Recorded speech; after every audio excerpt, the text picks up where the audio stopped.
for as long as I can remember, I've been overweight or a little on the heavy side, let's say. Even back in high school when I was active.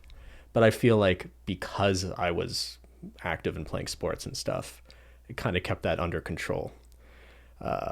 And then working the job too, actually, is a strange kind of tie-in. When I was working at the grocery store for those 2 years of high school. When you were a milk boy? When I was the milk boy and I was carrying those big heavy crates of milk and being on my feet for 6 hours. Never really looked at that as exercise, but I realized in retrospect that was keeping me active, because as soon as I stopped it, I realized that was something I wasn't doing anymore. That was burning a lot of calories, and it would let me have, if I wasn't eating well, you can make up for it by sort of just doing a lot of things, playing sports, working jobs. Right. So I feel like as soon as I finished high school and went to university, I got, people joke about like the freshman 15.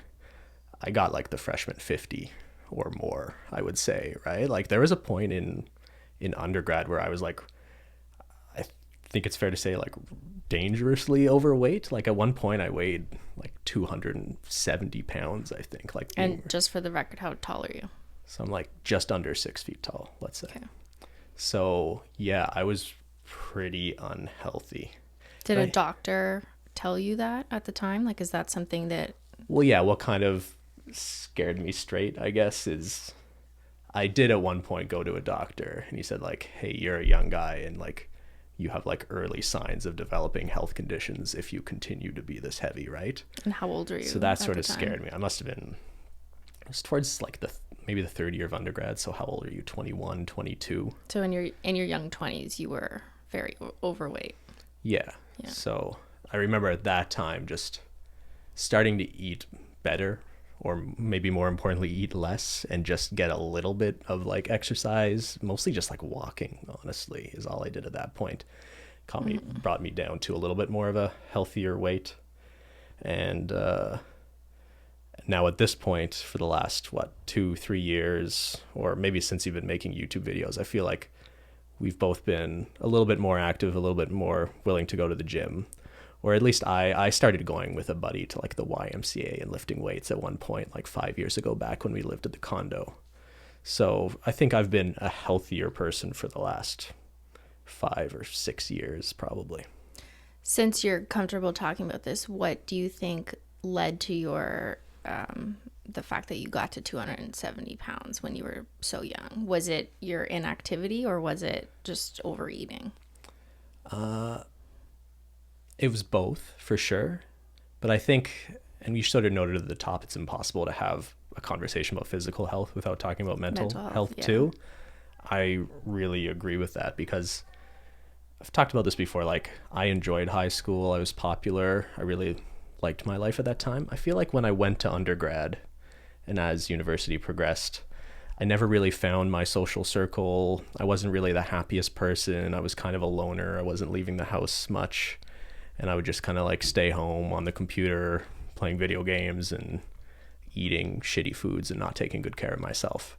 And I think I fell into a bit of a cycle of, you eat bad food, you gain weight. Obviously, you're not happy with how you look or happy with your life.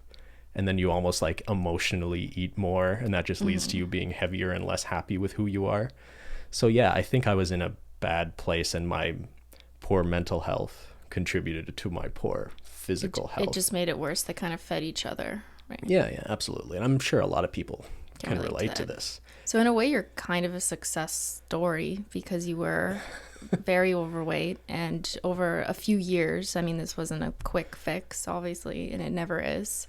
Over a few years, you've really changed your lifestyle habits. Yeah, and I would say those were changing before I met you, but I probably changed them even more drastically after I met you, because I was pretty heavy when we first met, I think.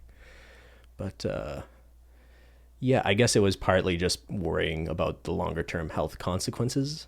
But it's easy, like when you're, I don't want to say depressed. I'm not saying like I was clinically depressed or anything like that. I was just an unhappy person. And I think a lot of people in their early 20s, it's very common for people around that age to be dealing with mental health issues, not necessarily mental health conditions or like having a serious diagnosed thing, but just that is a hard time for a lot of people, I think. Well, you're trying to figure out who you are, so that comes with a host of identity crises and potentially other mental health issues. Yeah. Sure. So this is going to sound really dark, but it was almost easy to just think like, I don't really care about myself, so I don't care if I'm unhealthy. I wasn't worried about the long-term consequences of living an unhealthy lifestyle.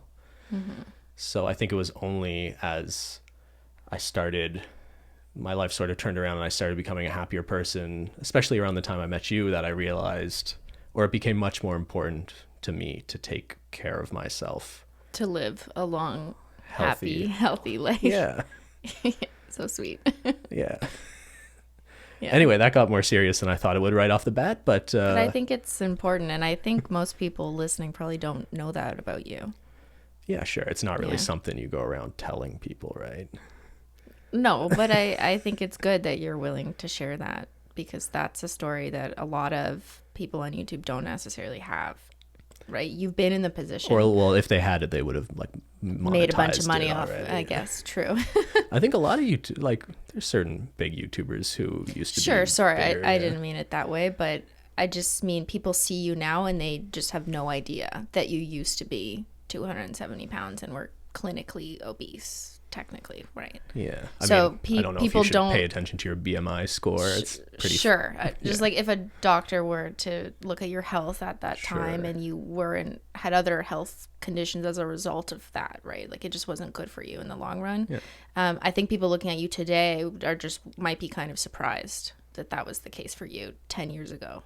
So I think it's a good thing to share that, because we see you now and you look good, boy. Oh, thank you. Although it's hard, right? Because I recognize I'm a lot smaller than I once was, but your self-concept, I feel, never totally comes back. Like I still think of myself as a fat person most of the time. And like I could lose some weight still. I would be healthier if I lost another like 10, 20 pounds. But that's not healthier. That's just more fit looking. Right? Yeah, but like there's a difference. I can approach this from a very like rational, like scientific perspective of like, I think my body fat percentage maybe should be a few notches lower. And it's not as much about me thinking I have to look a certain way, but I just think an optimal health range might be a little bit lower than where I am now. I feel like I have a healthy attitude towards it at this point. Yeah. But I guess it's just hard for me to see, like when I see, like, I guess we see ourselves in videos and in pictures and stuff on social media, but just day to day, I don't have a good reference, or in my mind, I have a lot of confusion about whether I think of myself as like a big person or not, I guess.